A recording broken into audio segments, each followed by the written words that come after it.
Hello. Our story begins in the Outer Rim. A separatist battle fleet was moving to the industrial world of Geonosis to retake it from the Republic. With a weak defense fleet holding control over the system, the Republic was hoping to amicably bring an end to the war. Obviously, the Sith had different plans for such an outcome. As the separatist fleet dropped out of hyperspace, they saw another planet moving towards the world of Geonosis. A wave of Republic acclimated cruisers moved to intercept the massive object that emerged seemingly from nowhere. Heavy turbo lasers opened fire, and Republic V-Wing fighters fled from the hangar bays as they made their attack runs on the planetary-sized being. The tactical droid in command of the Separatist fleet group told the fleet to maintain position as they watched the Republic vessels be consumed by this monstrous object. As the tactical droid analyzed everything, it realized that this planet wasn't just that, but it was a living and breathing sentient being.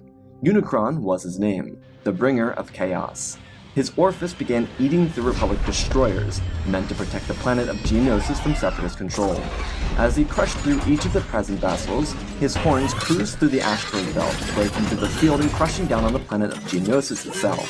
On the surface, millions of Geonosians fled to their cannons and defense systems. Separatist battle droids, tanks, artillery, and fighters started to attack the two massive horns that had gently made their home within the surface of Geonosis. As the fire started to rain down on Unicron's horns, he began to suck the entire planet up, ripping through the ground, shattering entire plateaus and cutting through tectonic plates of the planet, and searching for the core. As the Separatist battle group watched this, they started to send their reinforcements towards this massive creature. The Geonosians that weren't eaten by Unicron were killed before ever reaching the atmosphere of their dying world.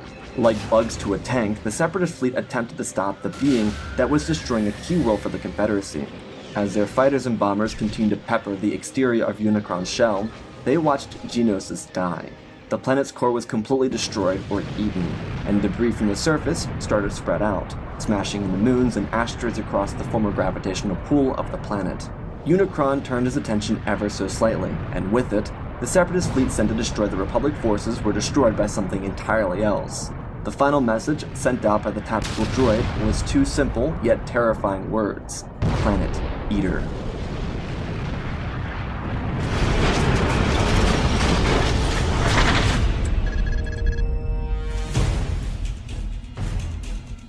Not far from the destruction of Geonosis, a seeker flew down through the atmosphere of the robotic world, one where another war raged. This fighter flew down into the Decepticon capital of Kaon, speeding past towering buildings with cursed-looking architecture.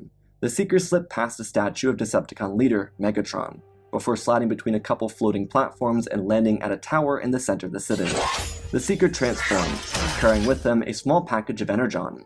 The Decepticon foot soldier walked into the terrifying hall of the head scientist for Lord Megatron's work. Shockwave was tapping away on his controls when this foot soldier entered. Without saying a word, the one-eyed mad scientist pointed into a corner where a bundle of other energon cubes were located. The seeker placed it and quickly left. Even to the men who served the evil Lord Megatron, they feared the work of Cybertron's most psychotic yet calculated individual. As he continued his work, Shockwave noticed something. It was relatively jarring for him. It appeared that there was a space anomaly that had broken. Upon its breaking, there was a revelation that Cybertronians were not entirely alone. Their planet was in a very populated galaxy, sitting just beyond the Outer Rim, not far from the world of Ryloth. Shockwave didn't know that. All he could tell is there was this huge cluster of population that he had never seen before. The mad scientist knew that they weren't alone. No amount of calculations could identify that Cybertron was the singular planet in the galaxy with life. However, Shockwave had no conclusive evidence that there was a larger galaxy tied to Cybertron. On the other side of the space anomaly, there was this entire galaxy. While Cybertron was placed in what the galaxy would call wild space, they were able to see that other planets existed, many of which bursting with life, per Shockwave's discoveries. There had been wayfinders or wayseekers before the Great War, and much of their research was lost. Lord Megatron had tasked his chief scientist with finding new places to visit so the Decepticons could steal their energon and use it to wipe the Autobots from existence. As Shockwave was preparing to contact Megatron, he could hear massive boots clap into the ground behind him. The metallic step of Lord Megatron was known by every Decepticon. Megatron didn't just walk with power, he was the strength that rallied together this movement, their movement. A former gladiator, he was the strongest warrior on Cybertron. Shockwave turned around to greet his master, and Megatron asked for an update regarding a search for new planets to harvest energon from. Shockwave reiterated some talking points of previous conversations. The Wayseekers who spread out before the Great War had a trail that Shockwave was able to follow. Many of the planets discovered weren't exactly thriving with energon, and because of the space anomaly, Cybertronians couldn't pass through without being shut down and sent into stasis, so they avoided it. Now that the fog had been removed, they were able to explore an entirely new galaxy. Megatron asked what could have caused the disappearance of this anomaly, and Shockwave shrugged his shoulders. It could be anything from the disruption of a gravitational pull to simply things passing with time. There was no true indication of why it disappeared. All he knew is that the Decepticons now had more space to travel and view. The Decepticon leader nodded his head. With resources running low and the planet slowly dying from decades of war, it was now or never. The end of their time was nigh, and the Decepticon movement was on the verge of total victory. Before Megatron left, he asked his chief scientist on an update regarding Project Darkness. Shockwave told his master to follow him. He explained everything there was to know about it, but as he walked into a chamber, they found an Autobot prisoner. Megatron looked at an Autobot scout named Prowl. He'd been out here because he was trying to get a kill on Shockwave, but the scientist, despite being a lab rat, was well equipped. He had no issue knocking the Autobot out. Megatron watched the Autobot twist and turn, trying to avoid another torture device out of Shockwave's collection of deadly tools. As the lone Autobot was electrocuted with dark energon, Shockwave explained everything there was to know. The two Decepticons were standing in a torture cell. Energon liquid filled the floor. The blood of dozens of Autobots had been spilled here, and surrounding the three living bots were the other several Autobots still strung up completely offline. Shockwave loved the idea of mental turmoil, and giving Autobot prisoners nothing but fear to live with. As Prowl was electrocuted until almost death, Shockwave turned over and told Megatron that as per his request, the dark energon could be used to kill or restart the dead, but aside from that, what Megatron truly wanted had no true answer yet. Shockwave placed the dark energon pike on the table next to Prowl. He told Megatron that because he was imbued with the dark energon, he could resurrect the dead and make them completely loyal to him. They'd already proven that with their previous experiment in the Sea of Rust, following the conquering of Crystal City on the outskirts of Iacon. Megatron nodded his head. He had found a dark energon crystal. It was found on one of Cybertron's moons. With Shockwave's medical permission, he slapped the stick of dark energon into his chest, fusing him with the life force and blood of Unicron. Megatron was now connected to the Chaos Bringer's evil life force. This did not grant Megatron the knowledge of Unicron's whereabouts, or even the fact that he was still alive or resurrected. Instead, it gave Megatron the power to resurrect the dead within the Sea of Rust. They only resurrected a couple Cybertronians for the sake of the experiment, but that brought them back to Shockwave's lair. The Dark Energon was being experimented on, because Megatron wanted to control the living. By experimenting on helpless Autobots like Prowl, Megatron and Shockwave could learn how to utilize Dark Energon properly, and use it to take control over the Autobots, forcing them to become loyal to Lord Megatron. Afterwards, with full control over the evil substance, Megatron planned on planting as much Dark Energon as he could find into the Well of Sparks, so that every single new Cybertronian created was loyal to Megatron upon creation. This act would fundamentally end the Age of Primes, turn every living being on Cybertron to Megatron's loyal subjects, and infect Primus with the blood of his ancient rival. It was perfect. Megatron and Shockwave each respectively had their own work to do, so Megatron left his chief scientist up to the work of his labs. Prowl tried to break free once more after Megatron left. Shockwave made sure that Prowl paid by having one of his optics removed completely. Megatron therefore went to his Starcruiser, a Decepticon destroyer named the Nemesis, and dispatched Starscream and his Seekers to go to the No-Go Zone. The space anomaly, because it sent bots into stasis, was called the No-Go Zone.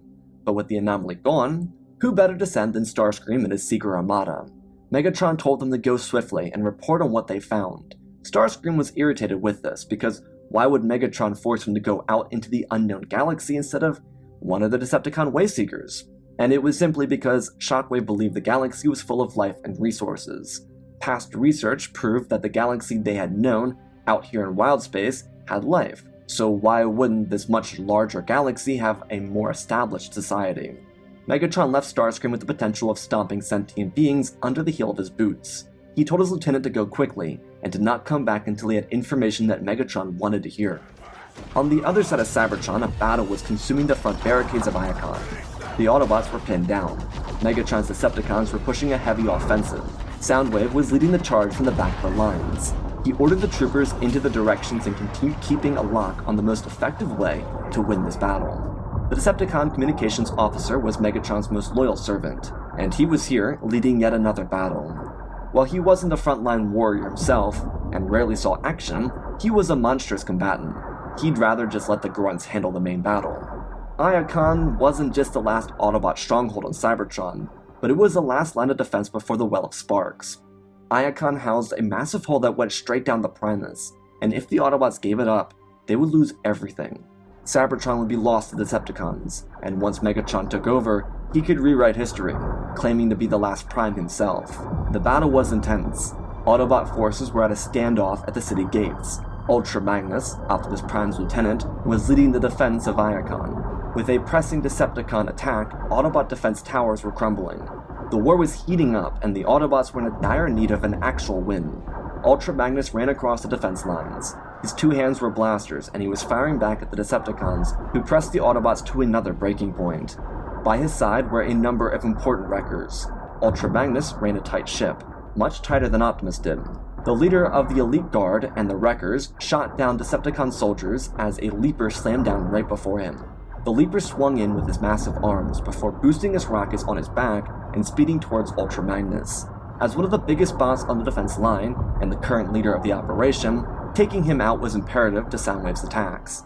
Ultra Magnus ducked out of the way, rolling to the side as the Leaper swung aggressively. Bulkhead transformed his hands into wrecking balls, before clobbering the Leaper in the chest. They were impossible to defeat that way. Ultra Magnus jumped to the other side and shot the back of the Leaper before kicking it forward and sending it blasting off into the air and exploding. Ultra Magnus rallied together the troops. To his side came another Optimus Prime lieutenant, Jazz. The small bot used a sniper to pick off a couple cons before asking Ultra Magnus what the situation was. He ducked as a rocket buzzed over his head, colliding with the massive city gates of Iacon. He told Jazz that the cons were pushing a full frontal assault. Soundwave was in the back of their lines, commanding again. Jazz nodded, telling Ultra Magnus that from his position above the walls, he could see the cons mounting up for another assault on the left flank. If they did that, they'd break through according to Ultra Magnus' report. Jazz prepared to send more reinforcements in that direction. Magnus stopped him though. Soundwave knew that Jazz was up there. There was no way he would allow a sniper to continue picking off cons without having a plan in motion. Jazz asked what he meant, as Cliffjumper, Wheeljack, and Bulkhead moved up to join the two command bots. Ultra Magnus told them that Soundwave was hoping that they would divert their attention to stop the counter at the left flank, and while it would stop the cons over there, they had the resources to overrun them down the middle. If they lost the left flank, they could still hold the city gates until Optimus arrived. Wheeljack asked for the plan, as Magnus told the boss to spread the line, maintain battle morale, and then he told Jazz to take himself and a couple of other smaller bots. Magnus ducked again. He pointed his hand outwards and directed them towards an abandoned building on the outskirts of the city wall. He told them to take a position in there and fire down on Soundwave and push him back. Jazz nodded his head and told Magnus he'd get right on it. Jazz ran down the line, tapping various Autobots as he ran by. Sideswipe, RC, Leadfoot, Roadster, Topspin, Hot Rod, and Smokescreen. Jazz told them all to roll out as they transformed and slid through their lines and out a small opening. Ultra Magnus told the bots on the lines to give them cover fire. Cliffjumper and Wheeljack held the far left flank as Bulkhead moved to reinforce the right flank, with Ultra Magnus in the middle. Inside the heart of Iacon, Alpha Trion was telling Jetfire that there was something happening on the Decepticon lines. They needed to cut them off. Without Omega Supreme being able to take flight due to lack of energon, Alpha Trion believed that it was imperative that Jetfire take his Seekers and try and find what the Decepticons were looking for. Without access to a space bridge, again, due to lack of energon, this mission was very important. Jetfire nodded, telling the age-old Autobot that he would go and track Starscream and stop them from doing what they were attempting to do. Jetfire left the archives at Iacon, taking his own Seeker force and transforming, flying out of the atmosphere and away from the planet. On the front lines, Soundwave's tanks were making their final push for Autobot lines. He had given Megatron an update, and at the moment, Lord Megatron was pleased. Having troopers he could trust do his job for him made everything easier. He was sitting on his throne instead of Kaon, so why would he have to worry about anything other than his forces winning the first battle of Iacon? Jazz and his troopers ran through the building. On multiple levels, blasters rang out, denting the Decepticon lines. As Soundwave took cover to redirect his tanks, Bulkhead, Ultra Magnus, and Wheeljack brought out some rockets and blasted them forward. The tanks were in a weak position and they paid the price, detonating into massive explosions. The Autobots in the tower continued to fire down. The advantage was lost, and despite making a strong push on the left flank, the Autobots who had gone there to keep the battle morale up, kept the Autobots from collapsing. Soundwave knew it was a tactical loss. He opened himself up a ground bridge and abandoned the front lines, as his troopers were left to hold a fighting retreat. Soundwave's ground bridge brought him back to Darkmount inside of Kaon, where he could tell Lord Megatron that Iacon once again held. While this might seem like a terrible loss for the Decepticons, it wasn't. They had the resources and the troop numbers to win this war. It was only a matter of time.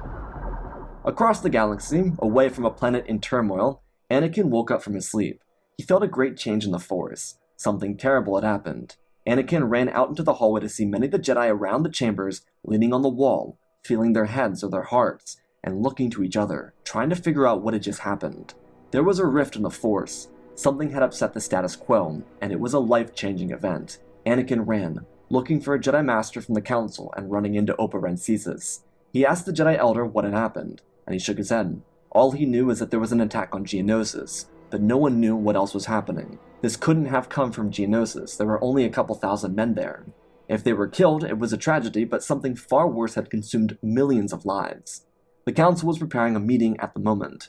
It was early evening on Coruscant, and across the city, Lord Sidious was feeding into it. He could feel death and destruction, but from what, he didn't know. What he did know was there was an incoming message from Lord Tyrannus. Sidious answered the call, and his apprentice told him that there was another threat in the galaxy. There was an attack on Geonosis, one that the Separatists had gone to win, but when they arrived, something else happened. The tactical droid had sent out a final message before being shut down, presumably by whatever had done this. Palpatine asked what the message said, and his apprentice told him that it said Planet Eater. Sidious immediately thought back to Nihilus. Is it possible that some ancient Sith Lord had returned, or even worse, a Chaos Bringer like Abeloth? Surely they would have felt it. Dooku thought that too, but early scout reports didn't show something that was destruction to the Force. There wasn't a wound. There wasn't a disruption because of some powerful creature. This was a physical destruction. The Separatist fleet was in ruins. The planet itself was ripped apart. And get this, there were 2 giant holes inside the planet that ripped it apart.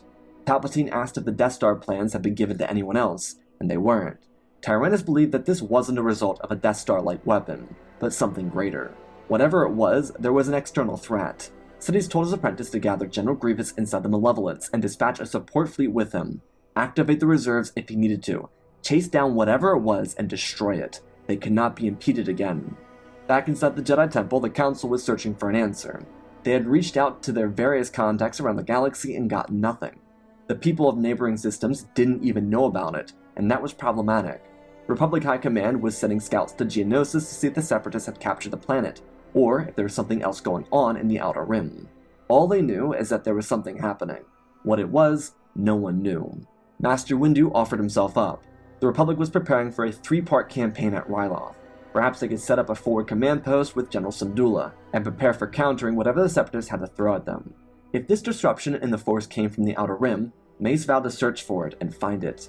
He'd be taking Obi-Wan, Anakin, and Ahsoka with him for this leg of the assault. The following day, the fleet would be dispatched to Ryloth to defeat Captain Martok and conquer the planet from its oppressors. Inside the Senate, as the Republic was deploying into hyperspace, Palpatine was trying to figure out what to say. Reports had made their way back to the Republic, and people around the galaxy were slowly receiving the news. It wasn't just Republic and Separatist scouts learning about the destruction of Geonosis. Some smugglers had seen it and reported it to local news sources. That of course went viral, and now both Palpatine and Dooku had to address their respective governments. They both, as per their plans, blamed the other. If the Republic was capable of destroying a planet, they needed to be stopped. If the Confederacy was capable of destroying a planet, then they needed to be stopped. The politics of war and fear-mongering was turning people against each other. Palpatine and Dooku were just hopeful that General Grievous could finish the job. Outside of Ryloth, Starscream and his Seekers sped towards the Trade Federation battleship under the control of Captain Tuck. The Caedonamonian leader tried to figure out where those fighters came from, and he demanded that his tactical droid reach out to them, but they weren't operating on the same frequency. Starscream gave his Seekers an incentive to attack the vessel, because it was arming itself. The Decepticons took evasive action, some of them speeding around the turbo lasers themselves, while others like Starscream, Thundercracker, and Skywarp slid into the hangar bays.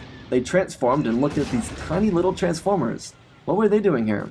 Skywarp picked up a B-1 battle droid and looked at it. The droid panicked and tried to fire at Skywarp, who threw the droid's blaster off into the distance. He tried asking the B-1 questions, but he couldn't when the other droids in the hangar bay started to open fire. Starscream shot rockets into the ground and watched the droids flee in cowardice. The Decepticons started breaking apart the Vulture droids that stood as tall as them but couldn't transform. For the Decepticons, this was very weird. They were having very little issue crushing these small Autobots, but they didn't have Autobot symbols. Starscream wasn't always the brightest as it turns out, and neither were his Seekers. The battle droids were quickly routed as the Decepticons inside the actual ship continued breaking through battle droid lines. They couldn't figure out why these droids couldn't transform too. Thundercracker grabbed one of the B-1s and lobbed it across the hall, and it slammed into the reactor, starting a chain reaction. Starscream pushed back his two Confidants and transformed. Skywarp noted how there was an explosion coming towards them, and Thundercracker slapped him on the back of the head, telling him to run. Outside the ship, 4 magnificent cruisers dropped out of hyperspace. But with the explosion from the Lucrehulk bouncing outwards, and the Decepticons fleeing from the battle itself, the 4 Separatist frigates were destroyed in the explosion that consumed the entire Ryloth defense fleet. As Starscream, Skywarp, and Thundercracker fled to command ship, they decided to speed down towards the surface of the planet and see if they could find any energon sources for Lord Megatron. Not far behind the Decepticons came Jetfire and his own Autobot Seeker fleet. What was going on here?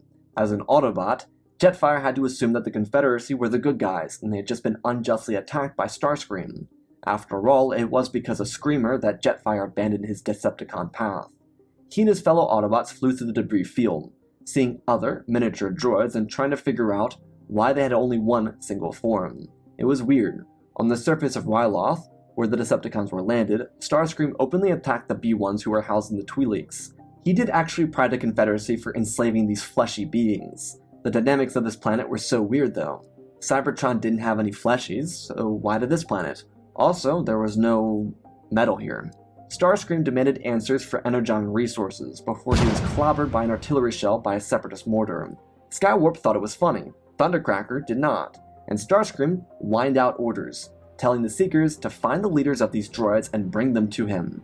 The Decepticons, just like before, terrorized the Separatists on the ground. As they were doing this, Jetfire and the Autobots flew down to the surface and engaged the Decepticons. This surprise attack completely shredded some of Starscream's forces. As the Autobots landed, they noted the local population that was currently enslaved, and Jetfire made a point to protect the locals until they understood the situation. Autobots and Decepticons had now brought their war to a completely different galaxy.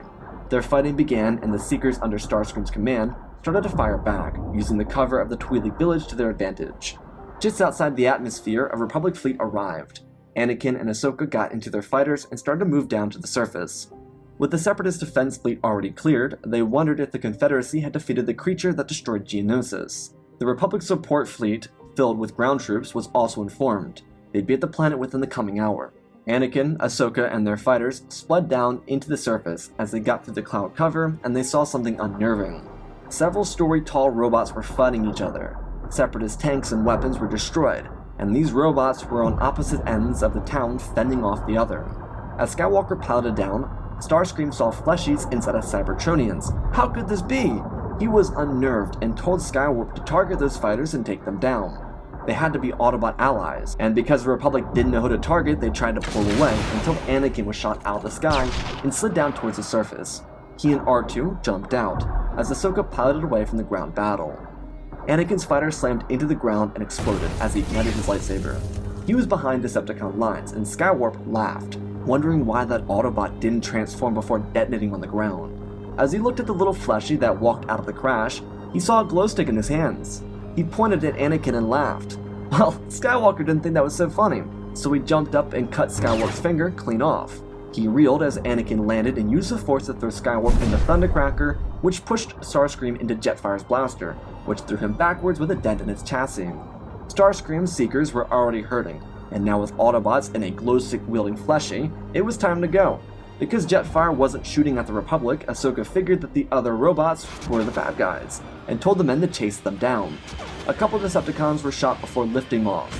Starscream Seekers fired and took a couple clones down with them, before fleeing the surface and running into Republic Venators, and having to avoid them. Anakin freed the Twi'leks before coming into contact with Jetfire, who wanted to understand who he was and what he was. And while the same could be said for how Anakin felt about Jetfire. Anakin was a human, a Jedi Knight from this galaxy, not from Ryloth but from Tatooine. Jetfire was an autonomous robotic organism from the planet Cybertron. What's a Tatooine? They obviously had a lot to learn about each other, And that would come, but first, Anakin needed to free the people of Ryloth. As Jetfire would come to learn, the little bots were not friendlies. They weren't even really sentient, just mass-produced by mega-corporations to run a war on the galaxy. A war on behalf of an evil being called a Sith. Well, that simplifies things. After they cleared the Separatists from Ryloth and captured Wat Tambor, Jetfire told the Jedi that the Autobots needed energon. A space anomaly between Cybertron and this planet had seemingly cleared, which is why they were able to get here. Regardless, on their home, they were in the middle of a war. It was their most desperate hour. Well, it seemed both the Republic and the Autobots were fighting for the same thing. As a result, the Autobot Seekers present were able to figure out how to harvest energon from Ryloth. This was done because Cham Syndulla was grateful for the help of the Autobots and the Jedi. Mace Windu told Obi-Wan, Anakin, and Ahsoka to accompany Jetfire and his Seekers back to Cybertron. They could potentially start a new alliance with the Autobots and help them save their planet from the Decepticons. If today's battle was proof of anything, the Autobots and the Republic needed each other. Instead of flying all their way back to Cybertron, Jetfire would stay inside the ships. Anakin would take the 3 Jedi and the Resolute and a support fleet all the way back to Cybertron. Starscream would return to Megatron with news of what had happened. The Lord of the Decepticons was not in favor of starting new conflicts. Megatron's personal work was more manipulation than control. If Starscream was creating enemies with unknown beings, then he was a problem and a detriment to their movement. Megatron clobbered Starscream for being an idiot, and then he smacked Skywarp for laughing. Not for nothing, Megatron's job was basically babysitting a bunch of drunk, power-obsessed toddlers, so this wasn't anything new to him. The Decepticon leader told Starscream to join Soundwave on the front lines. He would be instead going out into the galaxy to find these new beings, and he would make amends with them. Megatron transformed and shot off into space. On the other side of Cybertron, the Autobots arrived with their fresh resources and new allies. The Jedi had spoken to Jetfire, and he had given them a lore dump. Before the war for Cybertron, Orion Pax and Megatronus were not leaders. They were simple beings. Megatronus named himself after one of the 13 original primes. Megatronus was a gladiator inside the pits of Kaon, one who had a strong sense of opinions, and he challenged the will of the High Council, one who had become corrupt under political squabbling during the twilight hours of Cybertron's golden age. The young clerk, named Orion Pax, worked inside the Iacon Hall of Records. He learned more about Cybertron's past, and like Megatronus, he became concerned with the current political state of Cybertron. There was an inequality among the masses, and this was how Orion learned of Megatronus. The gladiator from the pits of Kaon vowed to challenge the current leadership of Cybertron. From gladiator to revolutionary, Megatronus gained support unlike anyone else. His massive following included the likes of longtime supporter Soundwave. Orion and Megatron then began corresponding with one another, and Megatronus became a mentor of sorts to Orion. After leaving the gladiatorial ring, Megatronus shortened his name to Megatron, and went to face the High Council. Upon his arrival, he proposed his vision for a just society. His vision, the true one, not one of revolutionary popularity, but of violence and destruction, became apparent. He threatened to remove the old guard with force, and Megatron demanded to be named the next Prime. As Megatron lost the attention of the High Council, Orion, who had gone there with him, suggested that violence was not necessary. Orion moved the sparks and minds of the Council, and for the first time since Cybertron's true golden age, there was an individual truly worthy of becoming a Prime. Megatron was unnerved by this, and felt betrayed. As a result, he severed all ties with Orion, and so Megatron waged war against Cybertron, and his faction was born, as the Decepticons. In an effort to become the next Prime, Megatron vowed to find the matrix of leadership, even if it meant destroying Cybertron itself. Orion traveled to the core of their world, to try and rectify the destruction that Megatron caused. And it was there that Orion found himself face to face with the heart of Cybertron itself, Primus. Primus could sense the innate nobility that emanated from Orion, and from Primus himself he bestowed the matrix of leadership to Orion, who with humility and honor became Optimus Prime, the last of the Primes. The 3 Jedi and the few clones present would be remiss if they didn't say that Optimus Prime sounded like a true leader, not just one that Cybertron needed, but one that the galaxy needed. Jetfire nodded his head, telling them that as a worker bot, he was inspired by Megatronus too. But when the war started, when the oppression ran rampant through Decepticon lines, he realized that Decepticon was not a badge of honor. It was a testament to who they were, deceivers, and Optimus was not that.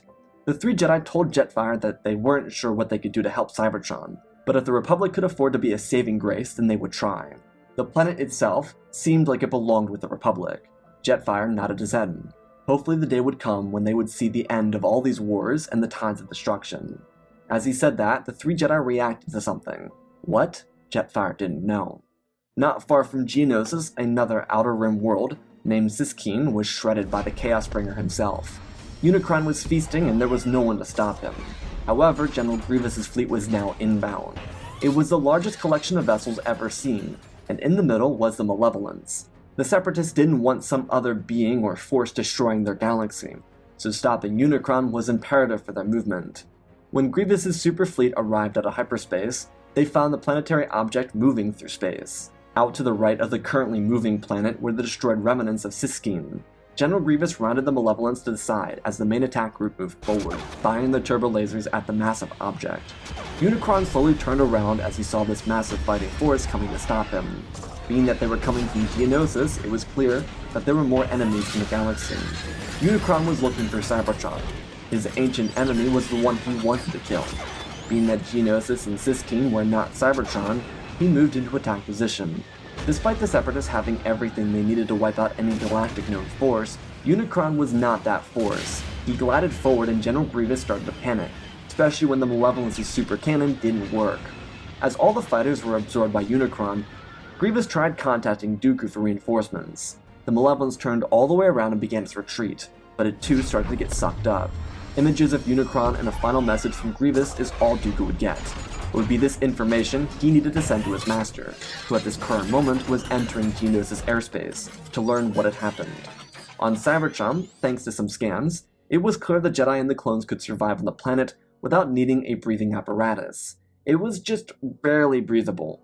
Even if it wasn't, the Jedi could have used their spacesuits to survive. They brought the energon down to Perceptor, who was moving all the extra supplies to Omega Supreme, who was in desperate need of power.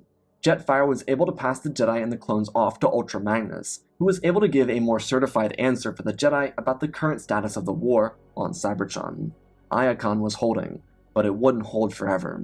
As Ultra Magnus was talking to his new guests, he was also ferrying injured soldiers into the medical bay, so Ratchet and the other medics could help them out. Magnus told the new arrivals that they were preparing for another assault. If they had fresh forces, any little bit would be greatly appreciated. But he was unsure of how the clones would fare against Decepticons, size, weapons, that whole thing. Captain Rex told Ultra Magnus that he and his men were some of the best and finest troopers the galaxy had ever seen. Magnus nodded his head, turning to the side after laying an Autobot soldier down, and telling Wheeljack to teach these boys how to take down a Decepticon at close range and at a distance. Wheeljack nodded, as the clones fanned out to follow the wrecker. As Magnus came back, the men in the hall all turned their attention to the rumbling of an engine. Some audible cheers could be heard near the front lines, as a truck rolled up towards the location of Ultra Magnus, Ratchet, and the injured. A slow unfolding of circuits started to transpire as the three Jedi watched the leader of the Autobots slowly break free from his driving form and rebuild himself into a robotic being. Optimus Prime was here, and his voice was booming. It commanded everyone in the room, but it wasn't outwards towards everyone. Just a singular trooper. Optimus didn't know his name, but the soldier knew his leader. Prime placed his hand under the soldier's arm as Ratchet came up and applied some energon to the trooper. Optimus asked the soldier if he was doing alright, and he said he was. They held strong, and he was happy that Prime was back. Optimus smiled and nodded his head, telling the trooper to get some rest. They would need him for when the Decepticons returned. Optimus stepped forward, receiving a salute from Ultra Magnus. The three Jedi looked all the way up, as their necks tilted almost as far back as they could. Prime's voice could be described as the courage or the strength to be gentle. His first focus wasn't on battle tactics, it was on the well-being of those who fought beside him. Magnus asked Optimus about his mission and how it went, and he explained that he and his squad had to defeat Devastator. He was blocking them off. As it turns out, the Decepticons were trying to dig through the surface of the planet to get to the Well of Sparks. Optimus looked away with shame. Megatron had fallen so far. He was willing to corrupt their planet's core to get what he wanted. Bumblebee walked up beside Optimus and told Magnus that on the brighter side of things, Devastator was no more. Ironhide walked over, placing his hand on the back of Optimus's arm as he squeezed over. The issue is, the Combaticons provided too much heavy fire, and they had to retreat. Again, the bright side is, they were able to stop the mining teams from getting any deeper. This was simply all proof that Megatron was trying his hardest to get the Primus. They could not allow that to happen. Optimus asked for energon reserves, and they were increasingly low. Metroplex, the city-sized transformer, was willing to sacrifice his life to defend the Autobots, or help them get off-world, but Optimus would not allow it. They would find a way. Prime then looked down and apologized to the new arrivals. He figured that they were aware, but this was their most desperate hour. Everything was slowly falling apart on them, and they were doing everything within their power to rectify the situation. To each of the Jedi, especially Anakin, there was something about Optimus. He was the leader, they each knew it, but his spark, as the Autobots called it, was pure. As Jedi, they could sense it, and while the Cybertronians could not use the Force or even connect to it, they could feel the innate pureness that existed within Optimus. He asked the 3 individuals for their names, and they were given. He got down onto the level by planting a knee into the ground and asking them about themselves. The Jedi told him everything he needed to know. Optimus's eyes looked to Magnus. Another war? It was a shame that even outside of Cybertron, the galaxy was sliding into combat, though there was hope. The conflict was young. Optimus looked down and told the Jedi that he'd be right back. Within 10 minutes, he returned, telling them that he wanted them to take this message and deliver it to their political leaders. As a longtime war veteran, Optimus believed that his message could resonate with the people of their galaxy. Anakin then told Optimus that he wanted to help. There had to be some way to help them during this conflict. But as a Prime, he could not allow innocents to get involved in their fight, to die for their cause. Anakin disagreed. As a Jedi, it was their duty to bring peace, and if Cybertron was a part of their galaxy, then that was their duty to help them. Obi-Wan tried to dissuade Anakin, but his former Padawan turned around, denying Obi-Wan's attempts. This wasn't like any local fight. They'd seen what the Decepticons were capable of. If they were pirates on Tordaria, that was different. If they were slavers on Tatooine, different. Corrupt bankers on Scipio, different. But this was a tyrant, one trying to corrupt an entire planet. As a Jedi, it was their duty to be here. Optimus was surprised by this, but he could see in Anakin's optics that he too was a born leader. He was someone who wanted to do the right thing, and Optimus could not restrict him from following his heart. Anakin told his master that he should take Optimus's message back to Coruscant. Anakin and Ahsoka and the 501st would stay here and fight. Over Geonosis, Sidious was sitting inside of his own shuttle, when an unidentified object passed through the debris field. Palpatine was able to find a location to land his ship with an adequate gravity, and just enough of a breathable layer to stand on. It wouldn't last longer than a couple minutes or so, but with the dark side, he would also be able to use it to strengthen himself and survive. The unidentified object that Palpatine saw trailed him to the surface, and after he landed, it transformed and slammed down in front of him. 2 creatures, one mighty in stature and the other mighty in power. They stood across from each other. Sidious asked who he was, and Megatron twisted his neck, saying he was about to ask the same thing. The 2 evil leaders of their own evil movements stared each other down. There was tension, until Sidious asked if he was responsible for this mess. Megatron laughed. No. Why destroy something that could be conquered? Sidious liked this rhetoric. Perhaps there was potential for a Sith and Decepticon alliance here. All that both of them were planning was explained, and Sidious realized that an ally, one who could maintain his own sense of control and potentially dominate this quadrant of the galaxy, was a useful ally. Sidious and Megatron had similar goals, and helping each other reach them could be beneficial. While Sidious definitely didn't need Megatron and Megatron didn't necessarily need Sidious, they could both be an ace in the hole for the other. Both were winning, and both had a common enemy. They also had to worry about Unicron, and Megatron knew that controlling him would not work well in his favor. Unicron was a god. The only way to defeat him was with the Matrix of Leadership, one that Optimus had. Sidious would dispatch Dooku to assist the Cybertronian war. They needed Unicron out of the way. That was all that mattered to him. After that, the Decepticons were pretty much useless. With an alliance between 2 evil leaders and 2 selfless factions formed, the lines of battle were set. Thanks to Admiral Yularen, the Autobots were able to get their hands on some much-needed energon, the kind that would boost their reserves for the time being. At the same time, Anakin and Optimus were on the front lines, preparing their troops for combat.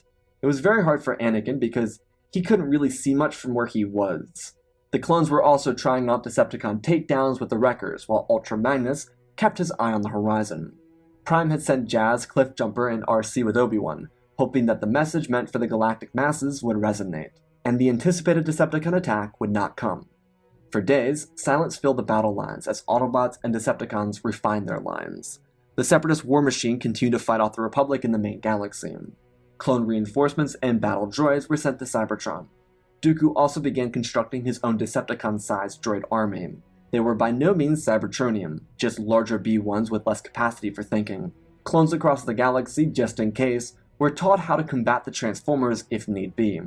The war, especially on Cybertron, met a temporary stalemate. This allowed Optimus, Anakin, and Ahsoka to have alone time, while also providing Megatron the chance to get Dooku situated on Cybertron and prepare the droid armies for combat. As it became apparent to the Jedi, fighting for Cybertron could be a very important case for the Republic in the war. There was a reason for this. The message Optimus sent to Coruscant was received well, and it went like this. Master Kenobi came forth with 3 Cybertronians. All of them were pretty small, but because of their weight, they needed to be on different pods. Palpatine saw a serious difference between Autobots and Decepticons. It was a lot like Sith and Jedi. Really strong, really small, weak, that thing. Regardless, Obi-Wan informed the galaxy that there was a leader from a distant world, a world that was consumed by war, and a leader who wanted to send a message to the people of this galaxy to dissuade them from this war. It started with a simple introduction. His name was Optimus Prime. He was an autonomous robotic organism from the planet Cybertron. He was the last Prime, and the leader of a cause with his back up against the door. His fight for freedom was based upon an oppressor, one who wanted to conquer their planet. While he might not be familiar with their fight, he asked that they learn from what this planet had faced. Their war had ravaged on for decades. There had not been peace on Cybertron in that time, and he had watched thousands die for a meaningless quest for power. He pleaded with them to not follow their mistakes, asking that they learn from Cybertron's turmoil and see what war can do to people. These lessons, this death and destruction, could be used to help their galaxy forge a new future. Over the hologram were images of a Cybertronian home world, and within it, the dead core, one that was waiting for its rebirth. And with that view, Optimus told them that his world was destroyed by conflict, showing images of Cybertron before the war ripped their planet to shreds. He told them, all of them, that this fate did not deserve to be stretched out across the cosmos. This was a single planet, a single home world, destroyed by war. Do not let that become the fate of the multitude of others in the galaxy. There was always a choice, always a way around it. In his spark, he knew that Cybertron's pain could be used to heal a galaxy, one so desperate for a chance to breathe. He asked them, each and every single member of this galaxy, and whoever was listening, and telling them to look up. In the millions of stars that sat before their heads, there was life out there. But just as they looked out into a galaxy of stars, another being on a distant world was doing the same, looking back at them. They did not know each other, and they did not see each other, but they were connected. All of them were connected, from ground to space, from system to system. Trust that they can be more than they are. Trust that there is more to each of them, more than meets the eye. It was a message from someone none of them had ever met before, but it put into perspective the entire galaxy, Republic and Confederacy, that this war should not be waged. Despite Prime's message resonating with them, the Sith were in control, and the war carried forward, and with the continuation of the war, the next 2 years of combat went by. The Separatists and the Republic continued the long game. Autobots were able to provide the clones with the means of defeating supersized battle droids that now existed within the droid army. Despite Megatron gaining a new alliance, the Jedi interference on Cybertron assisted the Autobots in maintaining Iacon and holding off the Decepticon scourge. The war was reaching its max, and despite Unicron still on the loose, he was making his way from the Outer Rim towards Cybertron. Among the other planets he destroyed were Hypori, Berate, Lerasan, Nixus, Lasan, Karzak, and Order Iris, before closing in on Primus himself. The war for Cybertron was very similar to the Clone War that consumed the galaxy. While Grievous wasn't a threat for the people of the galaxy, the true threat were the Separatists. On Cybertron itself, new friendships were formed, alliances grew to trust each other, and Skywalker became just as much of a warrior as Optimus Prime. He and Dooku had engaged each other in several different battles leading up to this point. Something that radically changed Anakin Skywalker was simply being around Optimus all the time. As the Jedi designated to Cybertron, Anakin and Ahsoka were simply always interacting with the Autobots, and they were always fighting the Decepticons. With the clones having received updated armor since their arrival, it was truly a long-standing conflict. For Anakin, the thing with Optimus wasn't as much of a father figure as it was with Obi-Wan. Optimus was this intangible figure. His spark was brighter than the stars that lit the sky. What Anakin thought of Optimus was everything. He didn't just learn from the last Prime, he was inspired. Skywalker wanted to be just like Optimus, and while he was a Jedi instructor to Ahsoka during this time, he couldn't help but feel himself lose his darker attributes in exchange for a life and personality much more like Optimus's. At first, their dynamic was allies. The two of them were warriors. Anakin was leading his men across Iacon front lines and pushing back the Separatists, whereas Optimus was commanding everyone. But by the end, they were much closer.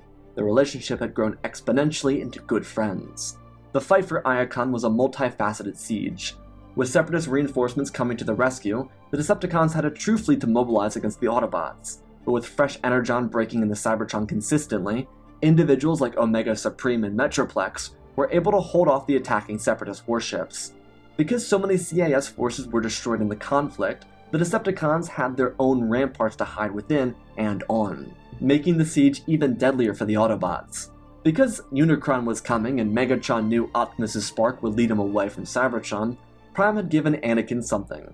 It was a key, one referred to as the key to the Iacon database, and something Skywalker could not lose. He understood. Optimus was taking Bumblebee, Jazz, RC, and Cliffjumper with him, as they traveled inside of Jetfire to stop Unicron from destroying Cybertron. On the other side of the battle line, Megatron had just been informed by Shockwave that the Dark Energon was retrofitted to give Megatron full control over living sentience.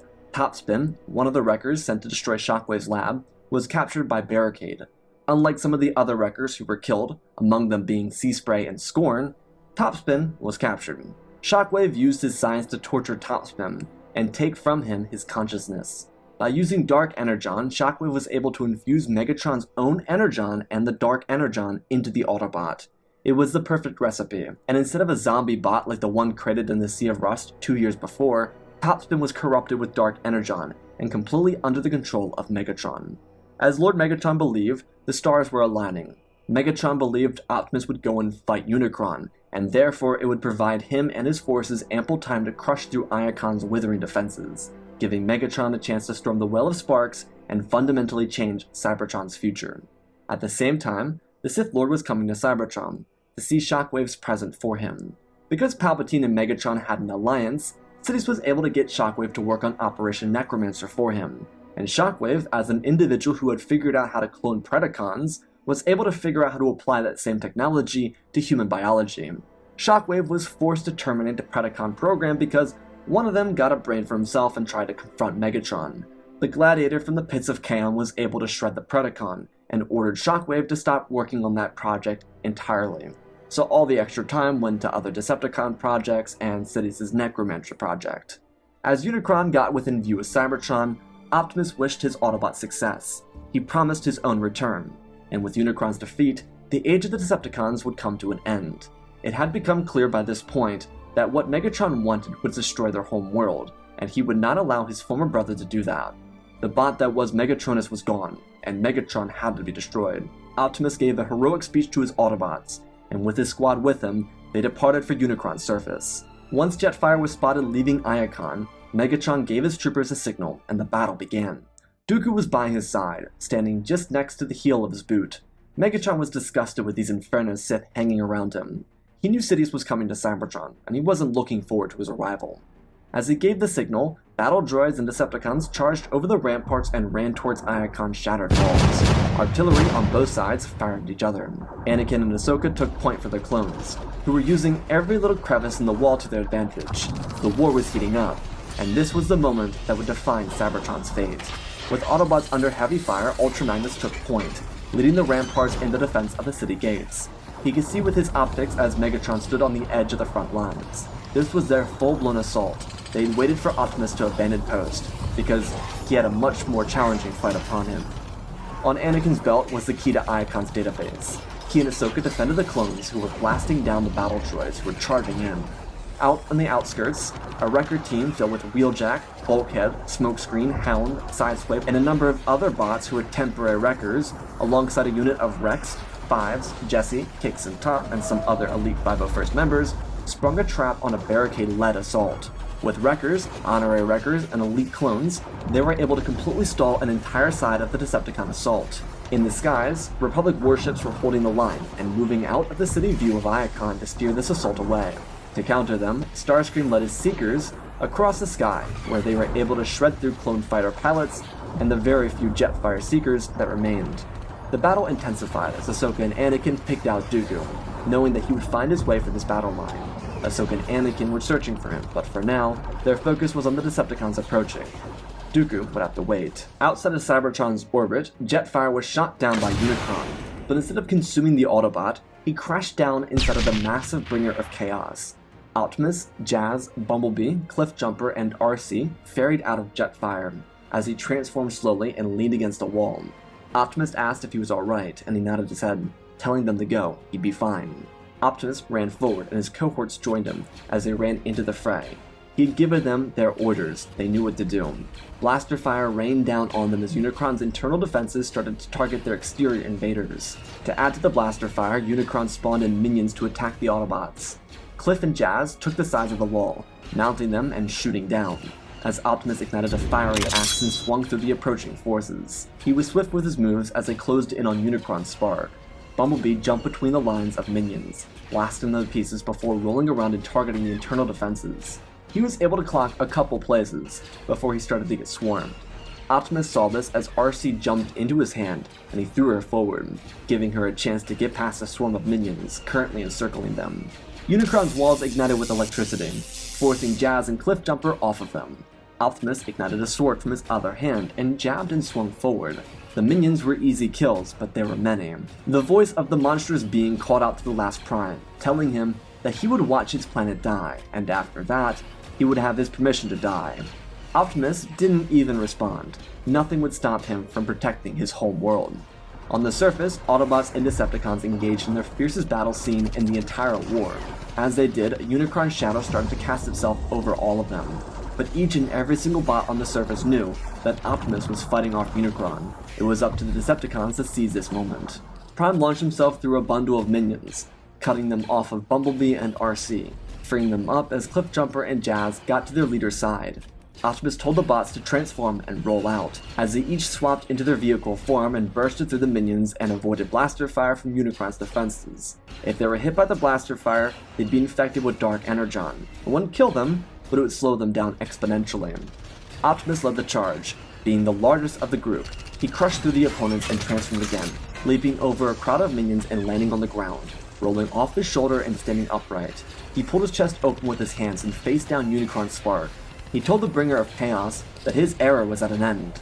A beaming light fled from his chest as it started to consume Unicron, throwing him backwards and sending the entire orb of Unicron's force into a different direction away from Cybertron.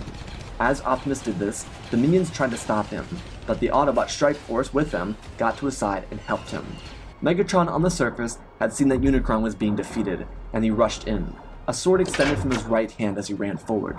This Decepticon assault was breaking past the Autobot ramparts. Megatron sped up, rising above the Autobot lines and raising his sword above his head.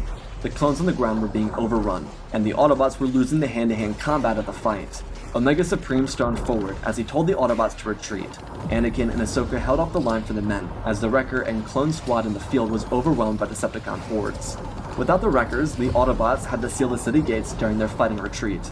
Because Omega Supreme was trying to maintain the line until Prime's return, he fought off the Decepticons alone. Megatron and his vicious warriors continued to pepper away at Omega Supreme. Above him, Republic destroyers started to collapse. Their reactors and their bridges were prime targets for the Decepticons, and Starscream was personally responsible for cutting into the Resolute's bridge and crushing Admiral Yularen under the weight of his bare hand. The Resolute ended up slamming into Omega Supreme's back as he wailed in agony and tipped over. The Combaticons transformed into Bruticus and assisted with the takedown of massive Autobot warrior. Megatron was the leader to break down the door for the Decepticons, and their forces charged into Iacon. With Omega Supreme getting crushed by the last few Venators being shot out of the sky, the final true defense for Iacon was gone, and the Decepticons were in. Metroplex, the massive city-sized Autobot, would no longer be of assistance in the city battle. He couldn't break into Iacon itself to stop the Decepticons. Ultra Magnus told everyone to retreat back to the Well of Sparks. This too included Anakin. Ultra Magnus and a few select warriors would stay behind and fight off the Decepticons. Megatron's forces spread out across the city. Starscream landed behind his glorious leader, as Starscream's second-in-command, Thundercracker, led the Seeker assault on the center of Iacon. The Autobots were in a full-blown retreat, and the clones were trying to hold off what pieces of the droid army they could. It was a brutal fight, and the clones were, despite their eliteness, being overrun. Anakin and Ahsoka were the last of their unit to the Well of Sparks. They made sure their clones were able to get into a defensible position, as they hoped for the best for Rex and the Wreckers. Megatron, Starscream, and Soundwave came up upon Ultra Magnus, Hot Rod, and Ironhide. Aside from these specifically named bots and cons, there were a number of foot soldiers with each side. Ultra Magnus grabbed his hammer, which was the forge of Solus Prime, from his back, and told Megatron that the Well of Sparks would never be touched by his cursed spark. Megatron laughed, looking around, and telling Ultra Magnus that Iacon was theirs. It was only a matter of time until he did, and once their sparks were extinguished, Cybertron would belong to him. The bots and cons charged in at each other. Magnus was trying to buy time for Prime, and with Anakin by the Well of Sparks, everything and everyone was where they needed to be. Cybertron was hours away from total Decepticon control. Ultra Magnus engaged with Megatron, who clobbered his head, throwing him backwards. Ironhide launched Starscream into a building as Hot Rod was bent towards the ground by Soundwave, who had no time for some hot-headed kid. Magnus and the rest of the Autobots fought with their sparks, as Megatron watched Jetfire speed back down towards the surface of Iacon. Thundercracker and Skywarp quickly intercepted their flight, as Jetfire was shot out of the sky and sent tumbling towards the outskirts of the city. Megatron smiled as he bashed Magnus' chest in, throwing him backwards and drawing his sword, jabbing it through Ultra Magnus' abdomen and kicking him off of his feet. Magnus tumbled to the ground, groaning in pain. Far from them, as Megatron watched Soundwave pulverize Hot Rod's spark and Starscream narrowly avoid death at the hands of Ironhide, they could hear battle in the distance. The battle droids under the command of Dooku were making their final push at the Well of Sparks. Anakin and Ahsoka hopped the ramparts and started a lightsaber duel with the Count of Kaon. Megatron looked down Ultra Magnus and kicked him backwards, holding his blade to his throat and telling him that he was no Optimus Prime. However, Orion Pax was also no Optimus Prime. He finished by telling Magnus that he was going to be left alive so he could watch Cybertron become Megatrons. Megatron stood up and turned his repulsor cannon backwards and fired a single shot, shredding Ironhide's chest and sending him tumbling over. The other Autobots were either retreating or dead. Ironhide wailed in pain as Megatron told Starscream to stop being so cowardice, go into the skies and make sure the Autobots felt hell rain down on them from the heavens. Anakin and Dooku locked blades as the Autobots surrounding the Well of Sparks started losing their footing again. They were being surrounded and their fight was desperate. The clones were able to hold the ground with the ramparts, but the Decepticons were about to make that extremely difficult. Ahsoka lunged at Dooku, who electrocuted her and slung her into the ground. Skywalker defended a strike before thrusting his lightsaber forward. The men behind him were firing down the corridor of the city. The Well of Sparks was a huge circle in the middle of Iacon, and went straight down the Primus. There were 5 different streets that led straight to the Well of Sparks, and on each of those streets were ramparts, Autobots and clones holding the lines. As Anakin tried to steer control of the fight with Dooku into his hands, he could hear one of the men behind him call out with jubilee, "The cavalry has arrived!" Anakin looked over Dooku's shoulder and smiled. Wheeljack, Bulkhead, Hound, Smokescreen, and Sideswipe were coming back in vehicle form. On Bulkhead's and Hound's vehicles, there were surviving clones of the mission. Rex and the men were firing down the battle droids, as each of the Wreckers and Honorary Wreckers drove over the battle droids that got in the way. Anakin smiled before bashing Dooku's head in, and swinging for his chest. He ducked it and jabbed for Anakin's back. It was a true use of Tricata. Ahsoka had his back though. She defended her master as Wheeljack stopped, sliding out of transformation and telling Anakin to get back to the city gates. Optimus would need him. He didn't know what he meant, but he was almost finished with this. The other bots got around Skywalker and fired down the corridor, which now included Barricade and his Decepticons trying to stop the Wreckers. Anakin and Ahsoka swept forward and cut through Dooku in 2 swift strikes. As they retreated, they were explained why Optimus needed them. Outside of Cybertron's orbit, Shockwave sat inside the Nemesis. Despite a deal being made between Megatron and Sidious, Shockwave was ordered to obliterate Sidious' shuttle, and once it arrived out of hyperspace, it was destroyed on impact. And thanks to Shockwave's twisted engineering, Palpatine was able to essence transfer into a new body. But this wasn't just any body. It was a Shockwave experiment, one that left Palpatine with metallic features growing out of his shoulders, organic limbs on his legs that weren't even human, cybernetic eyes, and an irregular heartbeat. Palpatine was Shockwave's Frankenstein, and with a little bit of dark energon, Palpatine would become zombified, which eventually would kill the Sith Lord, who had lost his ability to use the Force upon his essence transfer. Instead of Iacon on the outskirts, Orion Pax was helped up. Jetfire was killed, and Bumblebee was trying to get Optimus to come too, but he couldn't. His usage of the Matrix of Leadership completely reset him. He was currently Orion Pax, and the key given to Skywalker was not to Iacon's database. It was a key to Vector Sigma, and it would grant Optimus the chance to return as Optimus. Luckily for Anakin, the mission to go and get the information from Vector Sigma wouldn't need to be done. Optimus had all the information needed inside of it. It was imbued within the key once Unicron destroyed the closest planet to Cybertron in the Outer Rim. Orion was confused. What had happened to his home? Why was it destroyed? Why were there wars taking place, and what led to them? The last thing Orion remembered was preparing to address the High Council with his friend Megatronus, and now Cybertron was falling apart. Jazz tried to get Orion to come with them, but it was impossible. He was too confused, and after watching Jetfire die, the Iacon clerk ran away. Wheeljack, who supported a faster Cybertronian model, was informed by Jazz, as the 4 bots ran a cover fire operation for Orion. This forced the Wreckers to chase him down in the middle of the battle. At the Well of Spark gates, where the clones, Ahsoka, and Autobots were holding their last defenses, they were lost. Megatron's warriors broke down the city gates, and Starscream Seekers sped up into the atmosphere before flipping back around and flying forward, firing their torpedoes and their rockets at the ground. The Autobots were launched from positions, and the clones were massacred. The defense force was lost, and Ultra Magnus tried to stand up and fight, but Laserbeak was perched on his back, shocking him any time he moved. Megatron and Soundwave entered the circle where the Well of Sparks resided, and he smiled. Finally time for Cybertron to become his. The Lord of the Decepticons championed himself as Bruticus marched through a corridor, leveling buildings in the way and kneeling before Lord Megatron. The Combiner revealed in his hand a massive rock holding dark energon. Megatron raised his hand to the sky, calling the Decepticons the champions of Cybertron. Cheers echoed out as surviving clones and Autobots were forced to surrender and watch the planet be consumed by evil. On the outskirts of the city, still within the gates, the Wreckers found Optimus. He was still trying to escape, until he was stopped. Anakin leapt out of Wheeljack as Orion stopped, sliding to a halt and transforming. The other 4 Autobots with Optimus were fending off some spare Decepticons who happened to see them. Anakin held the key to Vector Sigma in his hands and called out to Optimus, telling him that it was his right. He was a Prime. He needed to take this and save his planet. Orion looked to the Wreckers with the small fleshy. He knelt down and asked Anakin if he was worthy of the Matrix, and Anakin smiled confidently. Oh yeah. The key lifted up out of Anakin's hand, and the Matrix of Leadership, the one residing within Optimus' chest, opened and received the information of Vector Sigma. A loud humming could be heard as the other 4 Autobots came to his side. Jazz, RC, Bumblebee, and Cliffjumper all smiled, as did the Wreckers. Optimus held the key in his hands as the process finished. His chest transformed closed, and he looked over, getting off his knee and looking at his bots. He knew what had happened.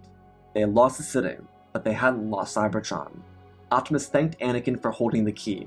He was an honorary Prime in his eyes. The reason this was done was because he wasn't sure if he would die in Unicron or not, just to make sure all this information stayed safe with someone. That someone was Anakin. Prime looked to the Autobots and told them to go out, stand together, and stop the Decepticons. Free their brothers and sisters. He would take on Megatron alone. This ended here, and when the story was etched into the cosmos, they would leave behind a story that generations could remember. This was their day, their fight. They would defeat the evil forces of the Decepticons. It may have been brief and to the point, but every member of the very small fighting force that remained mounted up was ready, and Optimus told them to transform and roll out. Despite Dooku being killed, there were still more B-1 battle droids marching into the city. And because their leader was dead, they had one enemy, the Decepticons. The B-1s, B-2s, and other battle droids started to open fire on the cons as they all reacted, some of them having to take cover, while others were cut down by the mass numbers that still remained. Some of the Cybertronian-sized battle droids engaged the Decepticon foot soldiers. Megatron snarled as he took the massive crystal and dove down into the core of Cybertron. The Autobot reinforcements came in from the corridor that Ultra Magnus was in. Bumblebee jumped over Magnus, shredding Laserbeak in one hit, before transforming and speeding forward again.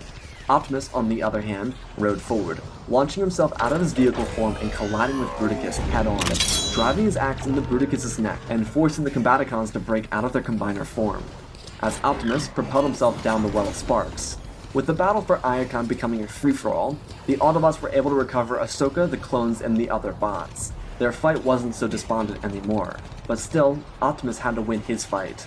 Down the Well of Sparks, Optimus slammed down into Megatron, knocking him off course and launching the dark energon from his grips. Optimus and Megatron stood up, facing each other down. One final chance to end this fight. and one chance to save or destroy Cybertron. One shall stand, one shall fall. Optimus placed himself between Primus and Megatron. The heart of Cybertron could be seen, and it was here where they could decide the fate of their planet for good. While their planet was dead, it could be restored. The Allspark was still with Alpha Trion, Optimus's mentor. Prime and Megatron collided in the middle. Each of them were finally at their prime, and yet the fate of their home world relied on them. Optimus drove himself forward, lifting Megatron off of his feet and shoving him into the wall, before Megatron smashed Optimus in the face, forcing him off of him. Optimus pulled a blade out and collided with Megatron's. They interlocked for a short moment before spinning away. Megatron fired his cannon that Optimus put his shoulder into, before swinging in. Megatron, the gladiator from Kaon, avoided the strike, clobbering Optimus in the back of the head. Optimus hit the ground, sliding off of it, and using the wall to propel himself at Megatron. His knee smacked Megatron in the jaw, and he swung forward, hitting him in the abdomen. Megatron swung down with his sword, and Optimus caught it, clenching his fist and swinging up into Megatron's chin. Optimus spun around, knocking Megatron off his feet and going for the kill, one that was viciously missed when Optimus was electrocuted from behind. Starscream smiled to himself, stepping in past Megatron and Optimus, who were both on the ground. Why let Megatron rule Cybertron when Megatron just did all the hard work for him? Starscream cut a piece of the dark energon off the rock and slammed it into his spark, feeling a burst of energy rise up from within him. As Megatron ran towards Starscream to stop him from stealing his glory, he was shot in the chest, sending him backwards with a rocket, with dark energy spiraling off of his chest. Starscream smiled, lifting up the massive rock and launching it into the heart of Cybertron. The blue core buzzed to a stop, and it came alive again with purple veins shooting out of it. Starscream laughed maniacally, as Megatron and Optimus watched purple energy burst out of the core. Because Unicron was in stasis for good, and Starscream was connected to Primus, he was able to influence Megatron almost instantaneously, using the power of Primus to torture Megatron from the inside of his mind. Starscream laughed, his focus only on Megatron because that was his only opponent. Optimus watched these two before turning and transforming, speeding away from the core. Starscream kicked Megatron in the face, throwing him backwards as he told Megatron what a joy it would be to have control over him. Megatron tried to break free, but it wasn't just torture on the body, it was torture on the mind. Starscream was utilizing their physical closeness to Primus to influence this. The core of the planet was being consumed though. Primus could not survive with dark energon, and what Starscream had done was start the process that would ensure Primus would never breathe again. Megatron felt terror and true subjugation for once in his life, and he realized so much. He was crawling on his hands and knees trying to escape Starscream's oppression. Starscream shot him in the back as he wailed in pain. The agony was all mental and Megatron tried to stop it. He got up and swung for Starscream, but he was too slow. Without full control over his own mind, he was weakened and fragile. Starscream took full advantage of this. As above the well of sparks, the battle was slowly dying out. Anakin and Ahsoka were finishing off the rest of Dooku's forces, as the Autobots were able to rally a last stand, a push that, without the betrayal of the Separatists, would have never happened. Jazz, as Prime's still sitting lieutenant, ordered the bots to prepare to aid Prime. But as they got ready to enter the well of sparks, Optimus burst out and transformed. He ran into the Iacon Hall of Records, where he used to be a clerk. As he entered, he found Alpha Trion. Optimus asked if it was right, and Alpha nodded his head, opening up a hidden compartment and revealing the Allspark. It was inside of an impenetrable vessel, one that was about to be sent into space. Optimus was the one who would make the judgment call on that, and he didn't. He wanted to destroy Unicron before sending the Allspark out into the reaches of space, because Unicron could get it and ruin Cybertron forever. The Autobots watched the Iacon Hall of Records. It was situated right next to the Well of Sparks, so bots could learn their planet's history. Now, the convenience of such placement would redefine history. Optimus bounced out, carrying a device, and transforming and speeding back down into the Well of Sparks. The other Autobots transformed to follow him, getting Anakin, Ahsoka, and the few clones that could join them to chase after Prime. When Optimus arrived, he lunged forward and smashed Starscream in the head, throwing him from his feet. Optimus turned back, facing down the new ruler of Cybertron, as Megatron wailed in mental turmoil. Starscream laughed, calling Prime a fool. Why would you bring the Allspark down here? Now he wouldn't have to search for it, and then, after killing Optimus, he could build his own empire. Starscream could be Emperor of the Universe, thanks to Megatron killing off those Inferno Fleshies, or the Sith as they called themselves. Optimus readied himself, but as he did, the veins of the dark energon corrupted core surrounded him and grabbed him. Starscream laughed and shot at Optimus. Ripping a hole in his shoulder, Starscream turned around and picked up the Allspark container. Optimus cried out, telling Starscream to stop, trying to plead that he didn't open it. Megatron watched all of this in slow motion, with shock and fear. This is what he almost did to Optimus, and he couldn't believe it. All of this war for nothing. So much destruction to oppress. Starscream smiled, looking down to Megatron, feeling these thoughts, and he laughed, telling Megatron that he didn't have the spark to be the leader of the Decepticons, or the leader of Cybertron, or the emperor of a... What? Is this some sort of Autobot trick? Starscream opened up the container, and instead of finding the Allspark, it was empty. And being that Starscream was standing so close to Primus, the container started to instead suck the blood of Unicron and the entire remaining life essence of the evil being that now lived within Megatron, Starscream, and Primus into the container. The purple veins around Optimus dissipated and he dropped to the ground. The other Autobots arrived, Anakin, Ahsoka, and the clones unloading as the bots transformed and watched Optimus drop to the ground. Megatron stood up and looked at Starscream, ripping a sword out and dragging it across Starscream's chest. Optimus pulled a sword from his own body, but Megatron stopped, sheathing his weapon and looking at Optimus. He looked down at the dead body of Starscream, and at the Allspark container that now held the life force of Unicron. Megatron told Optimus that he now understood the true burden of oppression. He realized his actions had caused so much destruction, and he himself was the problem with Cybertron. At that, he no longer had the hunger to oppress others. The Autobots raised their weapons at him, and Optimus motioned his hand to lower their weapons. Megatron transformed and blasted out of the well of sparks to never be seen again. Anakin, Ahsoka, and the clones got excited. They won. The Autobots all started to celebrate, except for one. Ratchet asked Optimus, where was the Allspark? If it wasn't inside that container, where did it go? Optimus looked down. He knew that Starscream's quest for power would blind him. Unlike Megatron, the cold and calculated gladiator, Starscream wouldn't try to examine things before opening them. Therefore, the dark energon and with it, the life force of Unicron were forever embedded within the container. Optimus then looked to each of the Autobots, and told them that being that the Allspark was now tied with him and his own spark, there'd be no way to separate the two. Optimus was now forever connected to the multitude of other sparks that had yet been created, and therefore he himself was now one with the Allspark. The bots realized what this meant, and the celebration stopped. The dramatic change left the clones and the two Jedi to stop as well. Did this mean that Optimus would become one with the Allspark? And the answer was yes. Optimus looked to each of the survivors. They had fought valiantly. They had saved their planet. Megatron would not be coming back to the Decepticons. They would flail without their leader. Optimus told them that because the Allspark and the Matrix were now one, they could not be separated, or be passed down.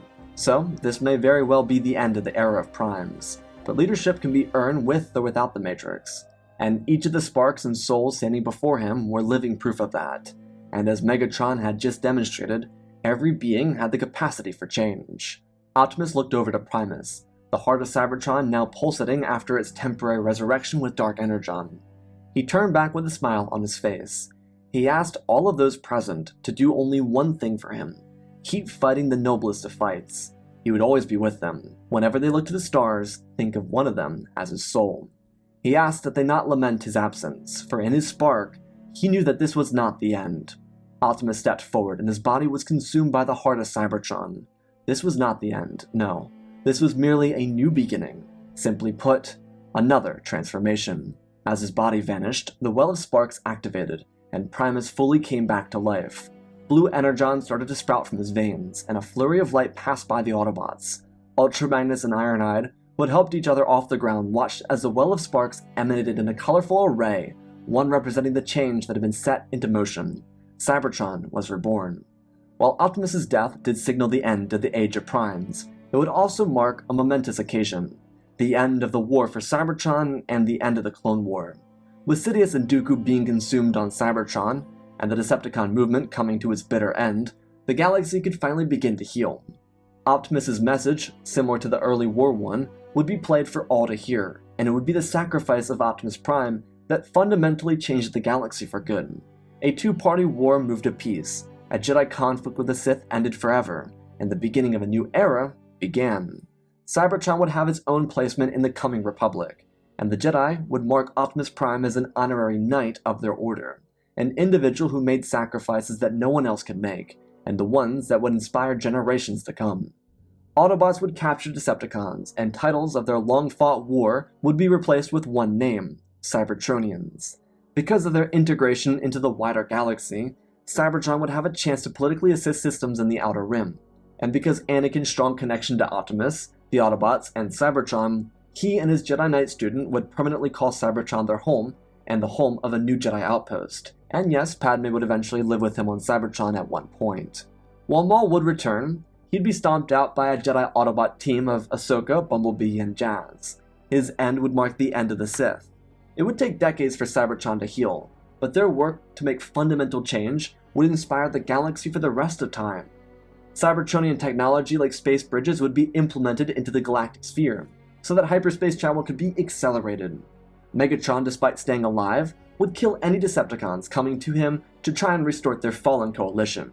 He would never face punishment because he would stay hidden away, always remembering who his brother was, and who Megatron himself was not. For it was Optimus Prime who saved Cybertron, and it was on Optimus Prime that the galaxy could be forever healed. And that, my friends, is our crossover story. Again, special thanks to all of our patrons: Benjamin Wells, Ozpin, Darth Vitiate, Seju Jagger, Brood36, Hunter Belden, Rosebird, Angel Dust, Alexander Reese, The Beginning and End, Jango Fett Clone, Nick5098, Ben Ingram, The Big Red Pure Mark, Diamond Constant, Darth Nemesis, Lord Tib, CC2024, Gallivan Gaming, Tristan, Mandalore, Sir William 1767, Darth Revan, Granity Bane, Laliant, Sky Guy, Penguin, Cullen Rooney, Shark Midori, RJ38, Nick, Michael Erlinger, The Last Jedi, Apollo, Weewas670, Annika Stank Runner, CT7567, Toaster Oven, Oz of Oz, Darth Nox, The Eternal Padawan, Joshua Tem, Johnny DeGuin, Sense Skeleton, Jedi Sloth, Mr. Yeet Gamer, Lord Cali, Youngling Slayer 66, Mammoth Studios, Anakin003, Lord Draken, 46 Star Wars, Earbus, Rex the Wolf, Man with 3 First Names, Darkseid46, Baron Joshua, and Lord Deadwing. For supporting the channel, smash that like button. Want to support me in other ways? Go check out my Transformers video on Penti Patrol Cinema. It's based on Transformers Prime, which I just happen to adore if you couldn't tell by this video. And for even more Transformers, my friends over at Fantasy Folklore have done their own rendition of Star Wars and Transformers. And let's talk about this crossover. There's a lot to talk about, a lot that could be covered, but I really wanted this war to feel like it had an impact on the Clone Wars. I don't think that the Autobots and Decepticons could really just integrate into the Clone Wars itself, and I think the Clone War would have to be brought to Cybertron to have a tremendous effect. I really don't think there's a way, just because of numbers, like even in the prime years of the Cybertron conflict, I don't really think that Autobots or Decepticons could just be like, oh, we're gonna go fight the Clone Wars. It's more of the Clone Wars is gonna fight the Cybertron war. I like the idea of Megatron and Sidious kind of teaming up. I had a bunch of different ways that this was gonna go with them. One of them was Megatron collaborating Sidious with Dark Energon, it being like a Unicron Megatron kill, and I kind of really like the way I went with this story. I also wanted the effect of Prime being around Anakin to be present. Optimus is like this intangible figure. He's one of those pure people. It's like Steve Rogers, someone that's so pure that just doesn't really make sense. And I think for Anakin, I think Optimus would be like someone he wants to be, but someone he doesn't feel like he can be. And I think being around that consistently, building a friendship with someone like that, would in turn make him better. It's like the people around us uplift us, and I think Optimus would be that for Anakin, without even intentionally doing it, because as I said, I don't believe the Cybertronians would have the Force. I didn't want to go too far in that direction where it's like, Optimus is like magic Force guy and he has a lightsaber. I kind of wanted to integrate it into the more political and war side of things. And also, yes, I wanted to have Starscream to have that little moment where he's Superman for all of 5 seconds, just like getting killed by Galvatron in the G1. He really only gets it for a couple minutes until he loses it, so... yeah, I hope you all enjoyed. I love you all, spread the love, and always remember, my friends, transform and roll out.